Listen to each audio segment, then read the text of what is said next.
Hi everybody, it's E. Welcome back to the channel. This is a very special video. About a month and a half ago, I did an announcement on my community tab page, where if most of you who follow that see that I post actually quite a lot up there. And I had a fantastic idea because I saw that there were over 100 fanfics already on Archive of Our Own, AO3 as we call it, about Foster, about Westbound, the show that Foster plays a part in. And I thought that was insane. So I created a fanfic contest. I had a deadline and I asked people who wanted to participate to send in a fanfic with a certain prompt. The prompt was, "Can you hear me?" That was the one sentence that had to be in there somewhere. And I delayed the contest with a couple of weeks due to some AO3 problems. But that deadline was last night, and I've picked my winner, let's say, and the prize of the winning fic was that it was read out loud on the channel here. And I think that the fic that won is an incredible fic that really deserves its spotlight. So before I do that, before I put this beautiful artwork that person made to life here on the channel, I want to give my pick for the, let's say, 2 honorable mentions that I feel really deserve it. And I'm going to do my best to butcher it. I'm going to do my best to butcher it. I'm going to do my best to not butcher it, preferably. So the first one, I had a deadline set, which is, the deadline was 11:59, right before midnight, just to avoid the confusion of midnights. And I did not expect to receive last minute fics. But there, all of a sudden, literally the last minute, a fic appeared. And I read it and I was in love with it. So it's called Just a Different Kind of Jail by Velvet Tornado Enrico. Enrico, it was his first time writing. It was an absolutely beautiful experience. We have the Discord right now where we have like a group of writers together to kind of motivate each other and everything. And we were talking about how insane that fic was and like how we loved reading it. It's very good. It is Foster and listener related. It takes place after the events of season 1, so after the pool episode and everything happened. And it's really worth checking out if you have the time for it.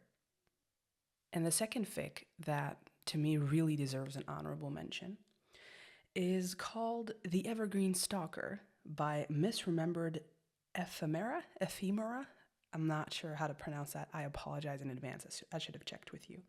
But it's a Westbound layer fic, but it's a fic about some sort of AU where Alex is a private eye, and the doctor that saved her life when she got shot, Dr. Audrey Benjamin, kind of approaches her for help.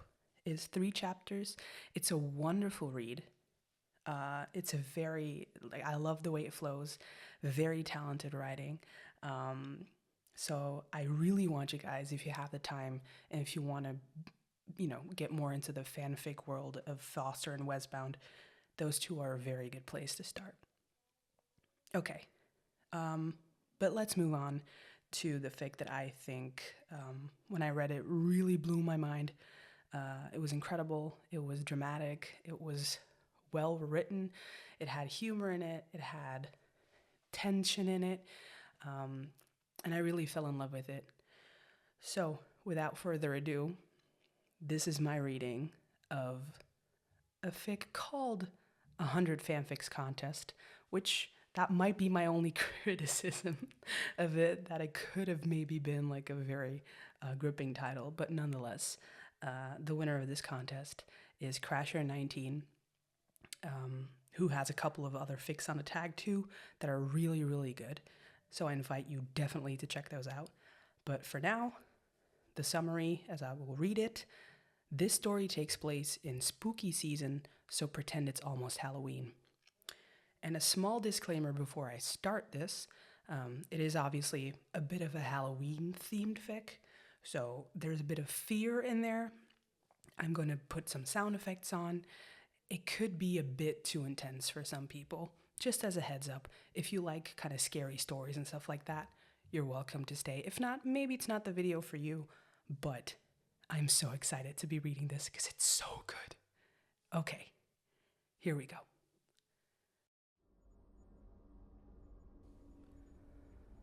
Fuck, Audrey, just go, Alex emphatically yelled.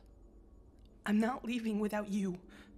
Alex was pinned under rubble from the collapsing building. Audrey, we're both gonna die. Alex, can you hear me? I don't care. I'm not leaving. The walls began to crumble more. They were running out of time. Audrey tried to free Alex from her concrete prison once again. Babe, it's no use. It's too heavy. I'm not leaving. Audrey tried again. It's not worth it. Just go. Alex tried. No, Alex.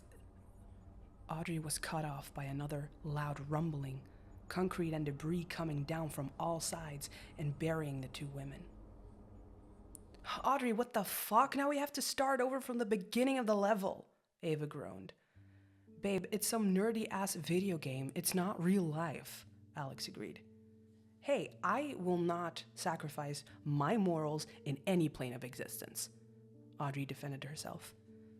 And for the record, this is a top-selling game across the world. Millions of people play it. It is not a nerdy game, Benson spoke, offended. Well, you play it, and you're a nerd, so Alex fired back. Well, you're playing it, so does that make you a nerd? He questioned. I didn't get a choice to play or not, and besides, I'm cool. Alex took another sip of her beer. Ugh, you're so infuriating. Benson hit his head on the table, where he was sat next to Ava and Audrey. Alex grinned across the way from her position on a bar stool in the kitchen. Yeah, welcome to my world, Audrey spoke, exasperated. Try working with her. Try living with her. Okay, let's go back to who messed up that started this conversation. Alex redirected the conversation, offended. The foursome had been doing double date nights once a week for the past few weeks. They decided to do a double header tonight as they missed last week's due to busy schedules and figured why not as spooky season was upon them.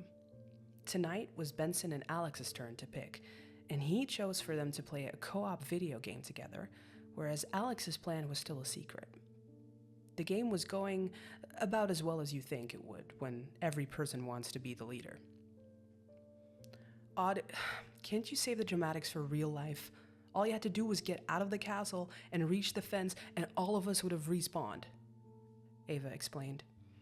Oh, well, nobody told me that. You didn't listen over your dramatic martyrism.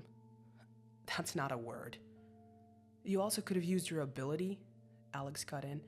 You're a level 3 wizard, so you would have had enough magic to lift the rubble and given me enough time to get out. Plus, I'm a level 10, and not a lot of people know, but you can heal yourself when you have under 10 HP left. Although I have to say, I'm touched by your devotion, babe. Alex took another drink, while all three of them looked up from their laptops to stare at Alex in shock. It took Alex a second to notice before turning to them. What? You are a nerd, Benson pointed at her and started laughing. Alex's face turned to shock. No, I'm not. I just read the instructions before we played, she tried to cover for herself. Yeah, right. Since when do you read or follow instructions? That's like pigs flying, Ava pushed. Yeah, what are they calling you at work now, babe? Audrey was trying to keep in her laughter. Oh, Miss Lead Monroe. Miss Lead Monroe, Benson exploded with laughter. Cause she keeps following misinformation, cause she doesn't read all the way through. All the three of them were laughing now. Hey, that only happened twice, and after I had 4 hours of sleep in between 16-hour shifts. Alex spoke with indignance. You went guns blazing into his senior home, Benson doubled over again. Hey, I don't discriminate. Last time I checked, the last action you had in the field was when a grandma slapped you because she thought you were her granddaughter's ex. Alex's defense went rather unnoticed. Sorry, babe. Audrey tried to keep in another laugh, but couldn't. You're a nerd. The three of them laughed again. Alex rolled her eyes. Once the three calmed down, Alex spoke again. You tell anyone, she pointed at Benson, you die. You tell anyone, she pointed at Ava, Benson still dies. You, she pointed at Audrey, you tell anyone, and I'm filing for divorce. You haven't even proposed yet. How are you going to divorce me? I am an officer of the law. I have my ways. Hey, why do I die twice in this scenario? Benson cut in. Because I like Ava more than you, and killing you would hurt her at least a little bit. She shrugged. Aw, it's okay, Benny. I won't let her touch you. Ava cooed and kissed him. Ew. Alex made a gagging face. I did not need to see my sister and coworker kiss. How do you think I feel when watching you kiss my actual sister? And don't get me started on all the other things I hear. You two are so loud. Okay, that's enough. Thank you. Audrey slapped her hand over Ava's mouth. I think we're done with the video game. Alex emphatically slammed her laptop shut. My turn. All right. What you got, Monroe? Audrey asked, closing her laptop as well. Haunted house and corn maze in the park. Alex became very excited. Alex, you're a homicide detective. Aren't you tired of being attacked and scared? Audrey questioned. Precisely why I want to feel the same adrenaline without actually being in danger. Plus, watching Benson get scared is hilarious. He screams like a little girl. I do not, Benson retorted in a rather high-pitched voice. Alex raised her eyebrows at him. I do not. Benson deepened his voice this time. Come on, I call shotgun, Alex called while slipping on her hoodie. Why do you get shotgun? Ava asked. Fine, okay, then I'll drive. Nope, never mind. You can have shotgun. That's what I thought, Alex sang as she ran out the door. She had long since gotten over the fact that the Benjamin siblings criticized her driving. Something about not being in a car chase all the time.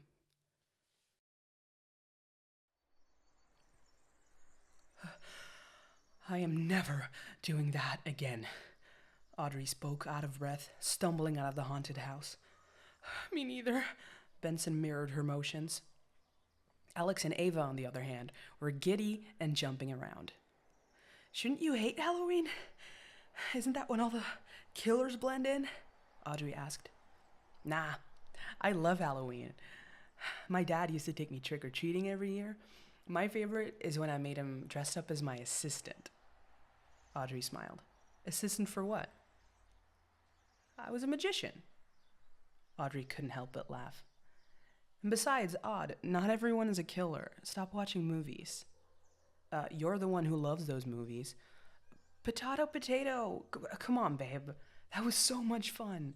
Don't you want to do it again? Alex pulled her into a hug. No, I really don't. But I am proud of you for not assaulting any of the actors as a reflex. Alex giggled. It was a sound Audrey could never get enough of. She was so happy that Alex was happy. It had been a rough while for the pair, but the past few weeks the pair had really worked to make time with each other. Thankfully, nothing drastic besides the typical killers and injured people that happened at either one of their works. Not that Audrey would ever say it aloud, that would be tempting fate, but as much as Audrey personally hated the haunted house, she'd do it another 100 times if it made Alex's eyes light up in happiness again. Audrey could vaguely make out Ava teasing Benson for being scared, but she was more occupied on the feeling of Alex in her arms. Do you want to do it again? She asked into her ear. Alex pulled back, surprised. Really? Anything for you. She could see the softness in Alex's eyes, the kind that no one else got to see. It always made Audrey feel so special. Their tender moment was interrupted. "Alex, you saw us. I did not close the door on her," Benson exclaimed. "Oh, you absolutely did." An offended and slightly pissed off Ava interjected. Yeah, I'm not getting in between this one." Alex raised her hands in mock surrender. "But good luck, Benny." She patted him on the shoulder. "Benjamins don't forgive easy," she whispered. Or so she thought she whispered, as she felt a smack on the back of her head from Audrey. "Ow! That was unnecessary."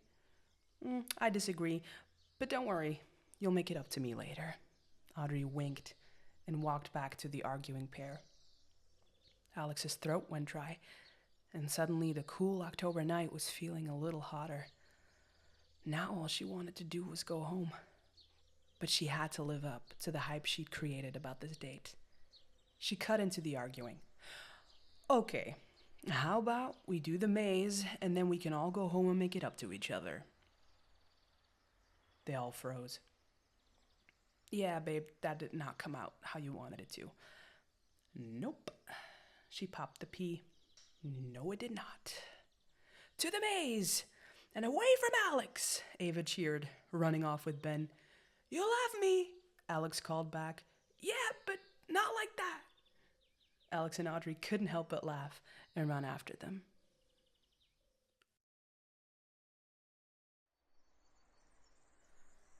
"I think the exit is this way." Alex pointed left. "I think we're never getting out of here." Audrey was exhausted. They'd been in the maze for nearly an hour, and it was impossible to tell where they were. "Come on, Aud, we gotta beat them." "Not everything is a competition, you know?" "Yeah, but this quite literally is. I mean, we said drinks are on losers next time, and if you're slacking, it's coming out of your wallet, not mine." "Okay, fair point. Left it is." "Oh, fuck, Jesus Christ!" Alex jumped out of her skin when a man dressed as a scarecrow jumped out. "Oh, holy fuck. I did not know there were jump scares in here." The scarecrow man stared at Alex, tapping his axe in his open hand. Something about it made Alex uneasy, and she grabbed Audrey's hand and ran through a few paths. Audrey was still laughing. It was rare to see Alex scared like that. "I don't recall laughing at you when you were screaming and clinging on to me for dear life and we were in the haunted house." "That's different. You're the badass cop that's not supposed to be scared." Yeah. Let's just find this exit." Alex couldn't shake the feeling she got in her gut when the scarecrow man appeared. She decided not to mention anything because she was just being paranoid and didn't want to ruin the fun. Not everyone is the killer. Another 20 minutes or so passed. "Does this look familiar?" "Oh, it all looks the fucking same." Alex was starting to get frustrated. She didn't know why, but the pit in her stomach was growing instead of dissipating. "Yeah, go ahead." Audrey furrowed her brow at her response. Normally, Alex would never cheat or want to end something early. "Is everything okay?" she asked. Yeah, I just want to get out of here." Alex rubbed her face. "Al, what's wrong?" Alex bit her lip, trying to decide if she should tell Audrey the truth. "Come on, Alex. Tell me the truth. You know I'm going to find out one way or another." Audrey pushed. Alex sighed, knowing she was right. I can't shake the feeling that stupid scarecrow actor gave me. It's so dumb. I'm being paranoid. I'm not taking my own advice about not everyone being killers." Audrey softened, seeing Alex so worked up. She could very well be being paranoid, but Audrey couldn't help the own knot forming in her stomach. She had learned over these past couple years that Alex's instincts were rarely wrong. "Hey, it's okay, babe."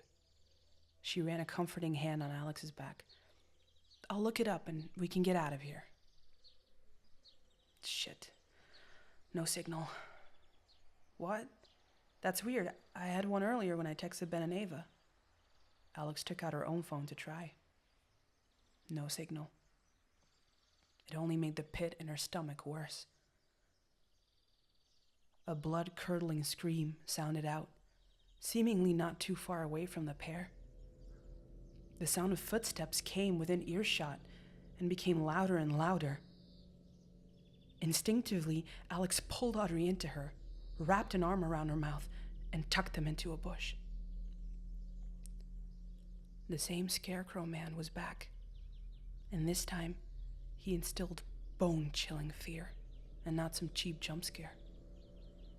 The axe he was carrying was now dripping in blood, and the screams heard in the distance were no more.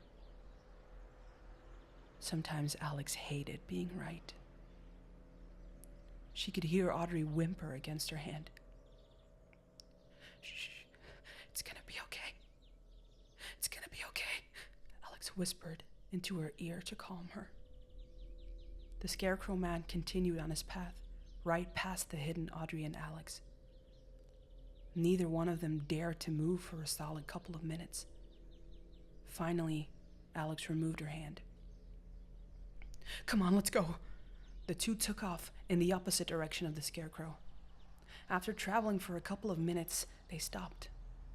"Shit, he's got to have a signal jammer," Alex exclaimed after trying to dial 911 again.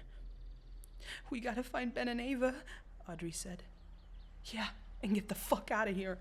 "Oh, fuck, I hope there's not a lot of people in here," Alex countered as they continued their journey.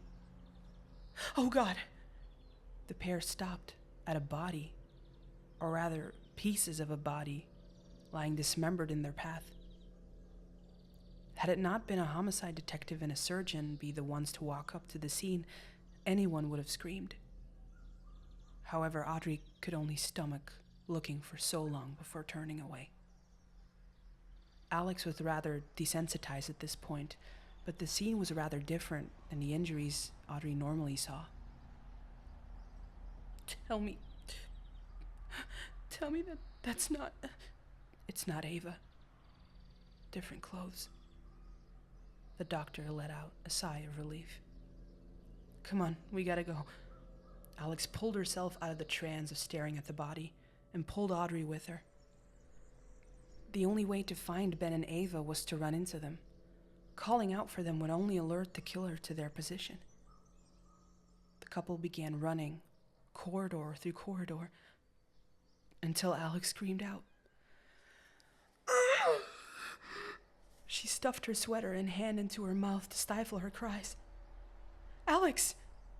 Audrey spun around to find Alex doubled over on herself. She turned on her flashlight to see what was wrong. "Oh, fuck. Oh, God." Alex's leg was trapped in what appeared to be a bear trap, the night sky making it easy to miss. "Oh, fuck. Okay, Alex, stay with me." Audrey dropped down to start assessing damage. She cringed at the sight of the trap snapping down a couple of inches underneath her girlfriend's knee. "Trying to," Alex grunted through the pain. Audrey immediately started pulling at Alex's belt. "Babe, as much as I love you, now's not the time." Alex weakly tried to lighten the mood. "Shush, and save your energy. There will be plenty of time for that later." Audrey positioned the tourniquet. "Okay, bite your sweater, baby. This is gonna hurt." Alex weakly complied. As soon as she did, Audrey tightened it, causing a muffled scream. "It's okay, baby. You did it." Audrey ran a soothing hand through Alex's hair. "Audrey, no." Audrey cut her off, already knowing where this conversation was going. "I need you to listen." Audrey let her speak. "I love you, but you need to go." "Alex, I'm not fucking leaving you, you idiot." "Fuck, Audrey, just go. I'm not leaving without you." "Audrey, if you don't leave, we're both gonna die." "Alex, can you hear me? I don't care. I'm not leaving." The conversation becoming increasingly similar to the one had just mere hours before. Audrey tried fiddling with the trap to release it. Babe, it's no use. Alex's sentences were getting weaker. Alex, I wouldn't fucking leave you in a stupid video game. So why the fuck would I leave you in real life? I'm not leaving. Audrey put her foot down. Alex didn't respond. Audrey was panicking inside. She couldn't release the trap on her own, and Alex was losing a lot of blood. Fuck. Her next move could either save them or kill them both, but if she did nothing, Alex would certainly die. Help! Help! Somebody help, please! Audrey called out into the dark sky. She looked back at Alex, who now had her eyes closed. Hey, Alex, stay with me. Audrey frantically tapped her face, trying to get her to open her eyes. All she got in response was a pained moan, but it was a response nonetheless. Audrey checked her pulse. It was weakening. Fuck, help! Please, somebody! Tears began streaming down her face. Alex, please don't do this to me, she cried, trying to keep her alive. Then, Audrey heard footsteps, heavy and slow.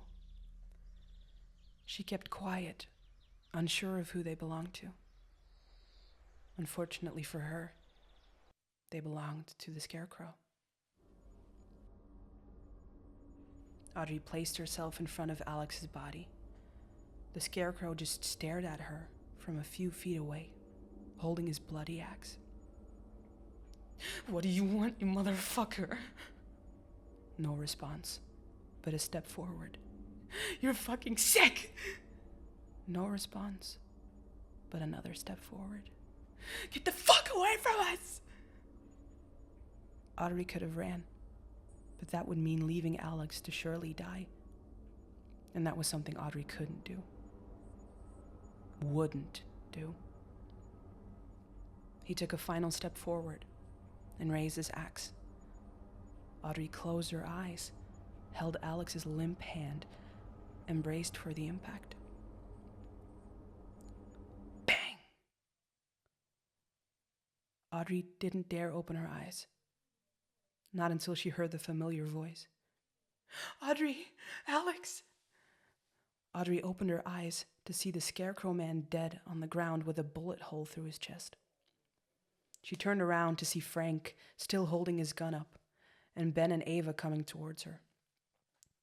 Ava, Ben, what? Audrey was feeling very overwhelmed.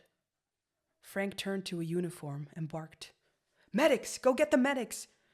The uniform took off. Ava and Benson came forth with some sort of tool and began trying to free Alex. We found a body in a trap like this that we thought was fake at first, but when it turned out to be real, we obviously knew something was wrong, Ava started. We got really lucky and we found the exit before we found you guys, so we alerted the staff and we were able to call Frank and get help outside of the range of the jammer, Benson finished. Alex, can you hear me? Ava went into paramedic mode. She has a pulse, but it's weak. She passed out a few minutes ago. Audrey filled in, feeling the temporary relief from being saved vanish, with Alex's life still hanging in the balance.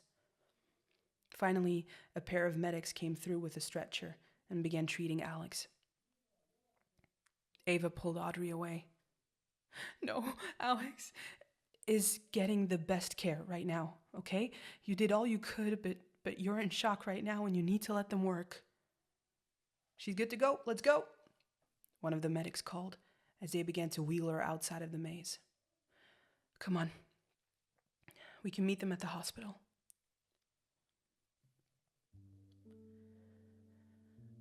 The foursome waited anxiously in the waiting room of Evergreen. It had been hours since Alex had gone into surgery.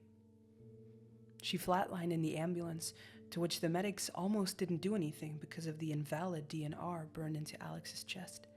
but Audrey almost bit his head off, explaining it wasn't real. Ava had to hold Audrey back, but they were able to get Alex back after a few tense minutes. Now, all they could do was pray and wait. Audrey looked up and caught the eyes of a familiar blonde figure. "Sarah, please tell me she's okay." Sarah approached the group. "The surgery went as well as it could. She's gonna be okay, Audrey." Audrey collapsed into her friend's arms in relief, unable to stop the tears from falling on her shoulder. "What about her leg? Is it..."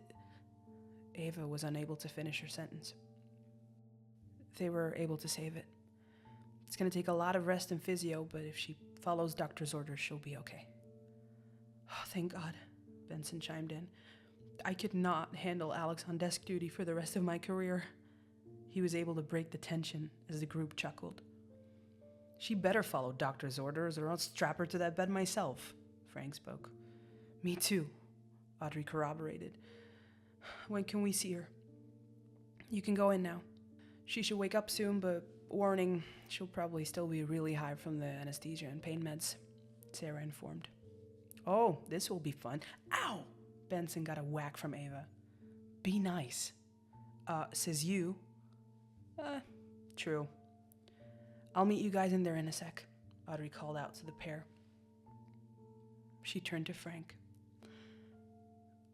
"I don't know how to thank you." "You don't have to. You know I'd do anything for the both of you." "I know, but still, thank you." Audrey hugged the older man. Eventually, he pulled away. "All right, go see your girl before those two drive her mad." Audrey chuckled. "Aren't you coming?" "Not right now. I'll come visit tomorrow, but I think right now the four of you need to be together." Audrey nodded. "I'll see you tomorrow." He waved and walked out. Audrey made her way to Alex's room. No, the marksmen are by far the superior cavalry." She could hear Benson from the hallway. "No shot. Wizards is so much better? You're saying that you'd rather have a gun than magic? Pfft, I wish I had magic instead of a gun. I think my arrest rate would be higher." Audrey couldn't help but smile at the argument of her drugged-out girlfriend as she entered the room. "What have you done?" She directed her question at Benson, but Ava answered. "He's taken advantage of her state to talk about nerd shit." "We should give her drugs more often," Benson concluded. Audrey shook her head as she approached Alex, who hadn't seemed to notice her yet. "Hey, baby. How are you feeling?" Alex finally looked at her. "Wow, you're so pretty." Alex completely ignored the question and reached out to touch her face. "Mm-hmm. But not as pretty as you." Audrey decided to play along. Alex turned her head to look at Benson and Ava. "The pretty lady just called me pretty." The pair just tried not to laugh. Audrey tilted Alex's face back to her and kissed her. Alex's eyes went wide, and she turned back to Benson and Ava once again. "The pretty lady just kissed me!" All three of them were just trying not to laugh. "Yes, and this pretty lady is going to take very good care of you." Alex just looked dreamily into her eyes. "Okay." "Yeah, you have to get better so we can get back to our date nights and play more video games." Benson became excited.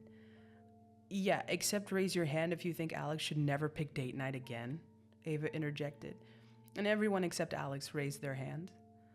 "What? What did I do?" she asked. Nobody wanted to answer that question. Audrey cut the awkwardness. "Don't worry about that right now, baby.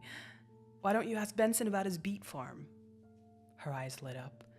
"Benny, how are your beets?" she gasped. "We should start a farm together." "Yes!" Audrey and Ava couldn't help but laugh and became enamored with their partner's conversation. They could worry about pain and the challenges Alex would feel later, and the trauma they all had to process. But for now, they were all content with being alive, the light mood, and the trivial conversations taking place. The end. If you want to read that again, which I sincerely, sincerely wish you would because it's really good, I'm going to link the fic in the description. I may have changed a word here and there just to kind of make it flow better. So, Crasher, if you're listening to this, I'm really sorry. I was just reading off my phone, so sometimes it gets a little bit fast. But I hope you guys enjoyed that. That was really fun to do. I have a couple of announcements actually. So, I mentioned the Discord previously. So, it is not a community Discord, but it is a Discord where everyone who wants to write fanfics, create fan art, and just basically try and be creative together can come in. I do a little bit of coaching, with my experience as a professional writer. So if you're feeling a bit nervous or you want to create something Westbound or Foster related, but you don't really know how, I'd be more than happy to help you out, and we do some prompts to get people started. It's a lot of fun. So the link is in the description too. Be sure to check it out if you want to join it. The second announcement I have is the launch of my second channel, which if people haven't seen it yet, yesterday I created a second channel. It's called Foster Audio's One-Offs, and it's basically what it says on the tin. I do the more classic roleplay audios there, more non-related to Westbound or Foster, more, one-offs, as the name says. I have a couple of them on there already, so if that's more your speed or also your speed, be sure to check that out. And then the only thing left for me to do is to wish you guys a really good day. Thanks again for everybody who sent in fics, because it was really incredible to read the human creativity that came with that challenge, and I really liked setting it up. And thanks again to Crasher for writing such a beautiful, beautiful horror-themed fic that I had the pleasure of reading for you today. If you like me reading more fics, you can look at the Ko-Fi or the Patreon. I have a couple of packages there where I read fics. The most recent fic that I did was Universal Donor, which is a fic that I wrote. I can't remember how many words it is, but it's definitely over 30,000. And it took me 3.5 or 4 hours to read it out loud. So it's definitely worth, it's like an audiobook. So it's definitely worth it to check it out. Thank you guys so much for the support. I really love you guys. And until the next video.